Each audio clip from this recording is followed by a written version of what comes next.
Ahmed Kateb dans sa chronique Regard sur le Sahel. Dans les pays coloniaux, seule la paysannerie est révolutionnaire. Elle n'a rien à perdre et tout à gagner. Cette phrase de Frantz Fanon, extraite de son œuvre Les damnés de la terre, explicite la pensée du psychiatre de l'hôpital de Blida.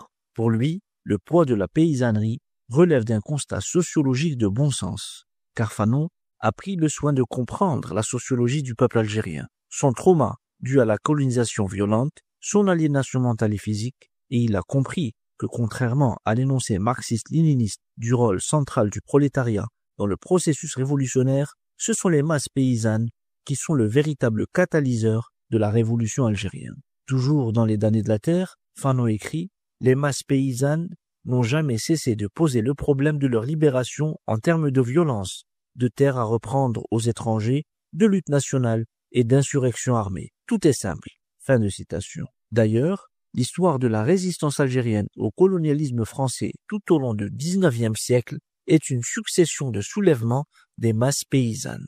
Dans sa démarche de théorisation du rôle de la paysannerie dans la révolution algérienne, Frantz Fanon partage les mêmes idées que le martyr Mohamed El-Arbi Ben Mehdi et le penseur révolutionnaire Mostafa Al-Sharaf. À eux trois, ils ont produit des écrits dans Résistance algérienne et El Moudjahid, des écrits qui témoignent du caractère avant-gardiste et visionnaire de leurs réflexions. C'est ainsi que dans Les damnés de la terre, Fanon considère que le prolétariat ouvrier n'est pas la classe révolutionnaire par nature. Dans les territoires coloniaux, le prolétariat est le noyau du peuple colonisé le plus choyé par le régime colonial. Fin de citation. Pourquoi cette affirmation?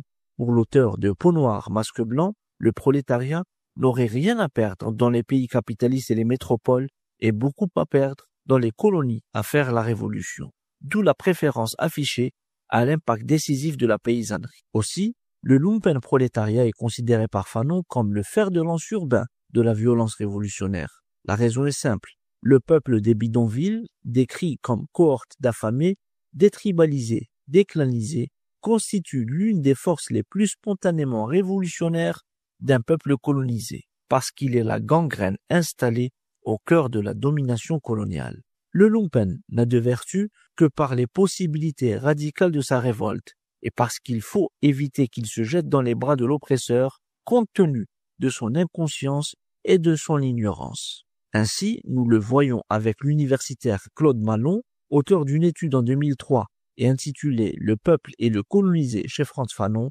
Ainsi, nous le voyons avec l'universitaire Claude Malon, auteur d'une étude en 2003 intitulée « Le peuple et le colonisé » chez Frantz Fanon, que plus qu'une grille de lecture posée sur les alliances de classe gagnantes d'un processus révolutionnaire, est une pensée fondée sur une observation de son présent qui tout-tend le projet des damnés de la terre.